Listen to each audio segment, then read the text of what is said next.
जय हिंद दोस्तों, 5 बड़ी खबरें। सबसे पहले हेडलाइंस। आखिर डीए 1 जुलाई से कितना होगा, खबरें क्या कह रही हैं। और 8th पे कमीशन ने पकड़ी रफ्तार। 31 जुलाई तक डेटा संग्रह, आखिर इसका क्या है असर। बाद और दोस्तों मैं बात करने वाला हूं, सेना को मिले 52,000 करोड़ रुपए, यानी सेना अब होगी मजबूत। और आपका प्रोविडेंट फंड पर रेट ऑफ इंटरेस्ट क्या है, लेटर जारी। अग्निपथ स्कीम के खिलाफ 1 महीने लगातार होगा आंदोलन और इसमें बदलाव और इसको किया जाएगा बंद। तो खबरें करते हैं विस्तार से। सबसे पहले मैं बात करूंगा कि आखिर कर्मचारियों के लिए क्या है खुशखबरी। केंद्र सरकार के लाखों कर्मचारी और पेंशनर्स को जल्द खुशखबरी मिल सकती है। सरकारी कर्मचारियों को जुलाई 2026 से मिलने वाला महंगाई भत्ता 3% तक बढ़ सकता है। अगर ऐसा हुआ तो 63% हो जाएगा महंगाई भत्ता। फिलहाल सभी की नजर जून 2026 के all India consumer index for industrial worker के आंकड़ों पर है। इनके जारी होने के बाद ही यह साफ होगा कि केंद्रीय कर्मचारियों को और पेंशनर्स को जुलाई में कितना भत्ता मिलेगा। ये खबरें हैं, यानी 3% की सबने हामी भर दी है। जुलाई के आंकड़े, जून के आंकड़े का इंतजार है जो कि 31 जुलाई को आएंगे और उसमें फाइनल पता चले, यानी मिनिमम 3% की बात आपके सामने आई है जैसा कि मैंने रखा। अब मैं बात करूंगा 8वें वेतन आयोग के ऊपर। हाँ जी दोस्तों, बड़ी बात, क्योंकि इसमें लेटर है 30 जून 2026 का 8वें केंद्रीय वेतन आयोग की तरफ से निकला है। सभी मंत्रालयों के लिए, विभागों के लिए केंद्र शासित प्रदेश नोडल अधिकारी डेटा संग्रह पोर्टल के माध्यम में 8 सीपीसी को आवश्यक डेटा जमा कराने की समय सीमा में विस्तार। हाँ जी दोस्तों, ये एक अंतिम चरण था। पहला चरण था यानी 18 सवाल, यानी घोषणा होने के बाद जो इंप्लीमेंट हुआ उसमें 18 सवाल दागे गए। उसके बाद आपसे मेमोरेंडम मांगे गए। उसके बाद आपके फिजिकल मीटिंग चल रही है।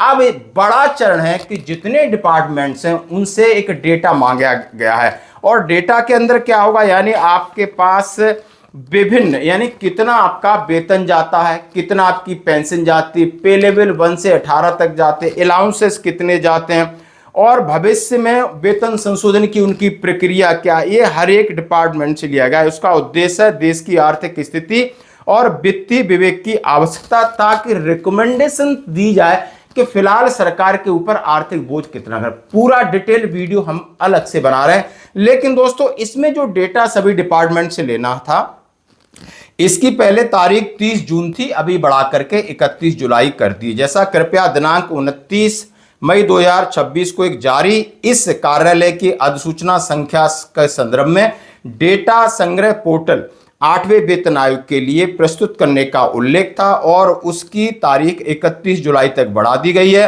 विभिन्न मंत्रालय, विभाग, केंद्र शासित प्रदेश, और इसके लिए आपने कौन कौन सा फॉर्मेट है, डेटा का फॉर्मेट है, इसमें भी उन्होंने जारी किया है। और 3 साल का डेटा मांगा है, यानी 3 साल का कितना लास्ट पिछले। सभी नोडल अधिकारियों से अनुरोध है कि विस्तारित समय सीमा के भीतर डेटा संग्रह पोर्टल पर आवश्यक जानकारी अपलोड करना सुनिश्चित करें।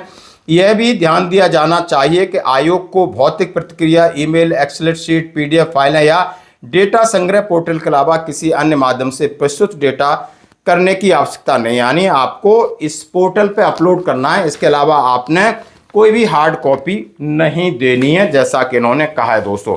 अब मैं सामने, जैसा कि आप देख सकते हो, 8 पे कमीशन में अभी तक क्या हुआ है, और जिसमें लिखा है कि 8 महीने कंप्लीट हो गए, 10 महीने बाकी हैं। की डेवलपमेंट सो फार, मीटिंग हुई है, कंसल्टेशन हुई है, continue with unions, associations, employees representation, memorandum, ये सारा हो रहा है। और साथ में कहा है कि उन्होंने कहा है कि जो भी स्टेक होल्डर्स हैं अब उनके साथ आगे मीटिंग J&K, लद्दाख, कलकत्ता यहाँ पर होनी है। The time line for submission, data की टाइमलाइन बढ़ा दी गई, यानी ये सारी प्रक्रिया है और सही तरीके से और सही दिशा में चल रही है और कर्मचारियों को भी आशा और उम्मीद है। इसका लेटर मैंने आपके साथ शेयर किया।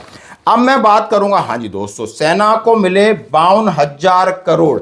हाँ जी दोस्तों, मेगा डिफेंस डील की मंजूरी ये कल हुई है। भारतीय सेना, नौसेना, वायुसेना की ताकत कई गुना बढ़ने वाली है। इसके लिए रक्षा खरीद परिषद ने 52,000 करोड़ के रक्षा खरीद प्रस्तावों को मंजूरी दी कल। इनके तहत थल सेना, नौसेना, वायुसेना को अत्याधुनिक हथियार, मिसाइलें, ड्रोन रोधी प्रणाली, हवाई सुरक्षा प्रणाली, निगरानी उपकरण उपलब्ध कराए जाएंगे। सरकार का मानना है कि इन प्रणालियों के शामिल होने से सीमाओं की रक्षा पहले से कहीं अधिक मजबूत होगी। तो दोस्तों ये कल मीटिंग हुई, 52,000 करोड़ और आपका पूरा डिफेंस सिस्टम के ऊपर जोर दिया जा रहा है। और जिस तरीके से लड़ाई का तरीका बदला है और जरूरतों को देखते हुए ये डील सेना के लिए भविष्य में बहुत मजबूती प्रदान करेगा। हाँ जी दोस्तों, धन्यवाद। अब मैं बात करूंगा आपके सामने आपका रेट ऑफ इंटरेस्ट यानी कर्मचारी भविष्य निधि की तरफ से 1 जुलाई 2026 को पत्र निकाला गया।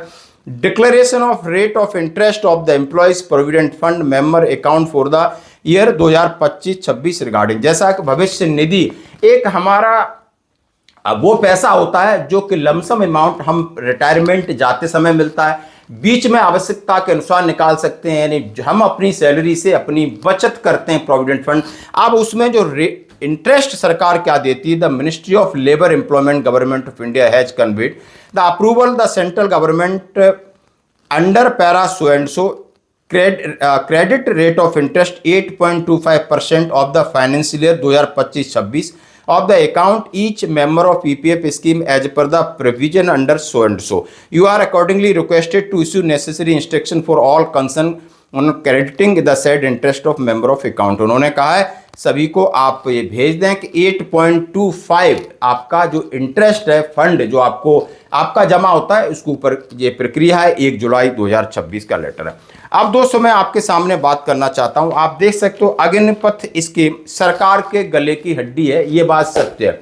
अब सरकार को न अंदर करते समझ में आ रहा है न बाहर करते समझ, और कांग्रेस सरकार लगातार हमलावर है। राहुल गांधी जी ने कहा था जैसे ही कांग्रेस सत्ता में आएगी अग्निपथ योजना खत्म हो जाएगी, लेकिन दोस्तों पहली परीक्षा इस साल है अग्निवीरों के लिए और सरकार को अभी ये असमंजस में है कि वो कितने % रखे या सबको परमानेंट करे या कितनों को बाहर करे, उनकी एक प्रक्रिया। लेकिन कांग्रेस मोदी सरकार की अग्निवीर योजना के खिलाफ आंदोलन देश भर में। अभी पंजाब तरनतारण जिले में पूर्व सैनिक विभाग कांग्रेस पार्टी के बैनर तले अग्निपथ योजना के खिलाफ जन आंदोलन और पदयात्रा का शुभारंभ किया है।